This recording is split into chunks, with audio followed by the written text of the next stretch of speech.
दोस्तों अब आपको करना है बीपीटी थ्योरम यानी कि थेल्स थ्योरम की ओर बढ़ते हैं। तो थेल्स थ्योरम उससे 6 जब पिछले तक का आपको बताया उससे 6.1 एक्सरसाइज आपकी कंप्लीट हो जाएगी। 6.2 जो है इस एक्सरसाइज में इसमें कंप्लीट हो जाएगी जो आपको बता रहे हैं। देखिए आपको क्या पढ़ना है, बीपीटी यानी कि इसको क्या कहते हैं, बेसिक प्रोपोर्शनैलिटी।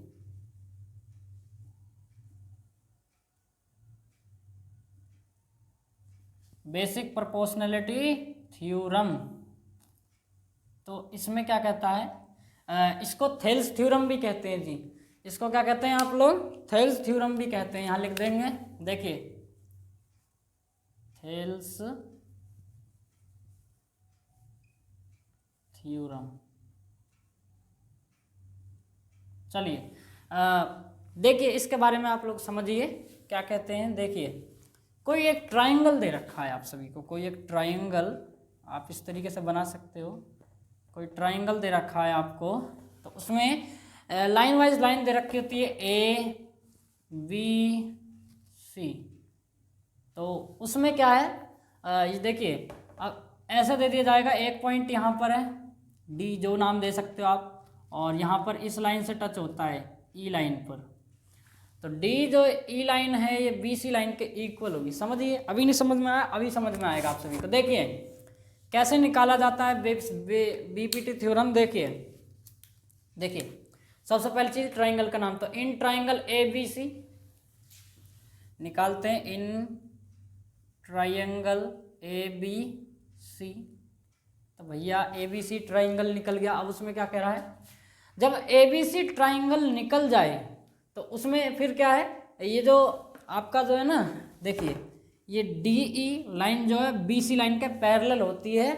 थेल्स थ्योरम आपको ये बताता है। तो डी ई लाइन पैरेलल होती है बी सी के। आपको इसी तरीके से हर एक क्वेश्चन लिखना होगा। तो ये हो गई आपकी स्टेटमेंट हो गई। और क्या है, अब आपको इस लाइन का रेशियो लिखना है। रेशियो कैसे लिखते हैं, तो ये जो पूरी ए बी लाइन दे रखी है ना, इसको तोड़ना है।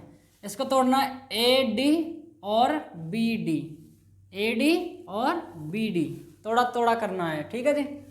तो ए डी अपॉन में बी डी, कोई दिक्कत तो नहीं, इक्वल में इस ए सी लाइन को तोड़ना है ए ई बट्टे ई सी, ए ई बट्टे में ई सी, कोई दिक्कत तो नहीं है यहाँ तक। अब आपका रीजन भी लिखना है आपको, बाई बीपीटी, बाई बीपीटी, क्योंकि हम लिख वजह से किस वजह से रहे हैं, बीपीटी थ्योरम की वजह से तो लिख रहे हैं इस चीज़ को, ठीक है जी। यहाँ तक कोई दिक्कत तो नहीं है। हम अब आपको जो है एक चीज़ और बताना चाह रहे हैं, 8 चैप्टर में भी काम आएगा और इस चैप्टर में भी, इस 6 चैप्टर में भी काम आएगा। देखिए वो है आपका पाइथागोरस थ्योरम। देखिए आप मेरी बात समझिए, जो पाइथागोरस थ्योरम है ना, आप लोग समझते हो कि बोरिंग है, मगर नहीं, आप उसको हल्के में नहीं लीजिएगा। 8 चैप्टर जो है करने में बहुत दिक्कत आ जाएगी आपको। चलिए तो हम करते हैं बाई पाइथागोरस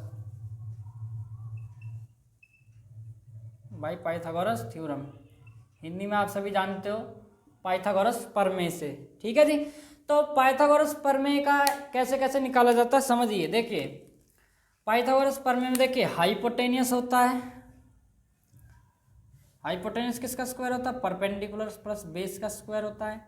परपेंडिकुलर निकालना हो तो उसमें होता है हाइपोटेनियस का square minus base square, hypotenuse square minus base square. और बेस आपको निकालना हो तो वो होता है hypotenuse square minus perpendicular square. क्या यहाँ तक में कोई दिक्कत तो नहीं है।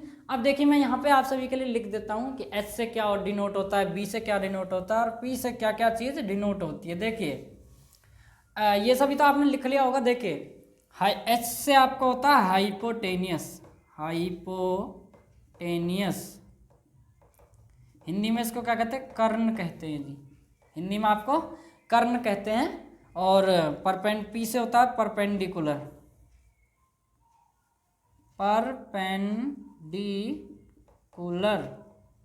हिंदी में इसको लंब कहते हैं। और बी से आता है आपका बेस यानी कि आपका आपको यहाँ नहीं समझ में आया होगा, इधर एक फिगर बना देता हूँ, आप सभी को जल्दी ही समझ आएगा। देखिए ये जो बाय पाइथागोरस थ्योरम यूज़ होता है ना, वो इसमें यूज़ होता है, राइट ट्राइंगल में ही यूज़ होता है। ठीक है जी, इसका नाम आप रख लीजिए ए, इधर बी, इधर सी।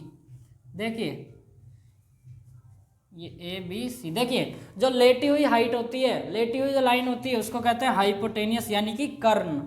जो सीधी लाइन होती है उसको परपेंडिकुलर कहते हैं यानी कि लंब। और जो लेटी हुई होती है यानी कि ग्राउंड की तरह होती है एकदम बिछी हुई, उसको क्या कहते हैं, बेस कहते हैं यानी कि आधार कहते हैं। अब आपको समझ में आया होगा कि हाइपोटेनस कैसे निकलता है, परपेंडिकुलर कैसे निकलता है और बेस कैसे निकलता है। इसको लिखिए, आगे की ओर चलते हैं।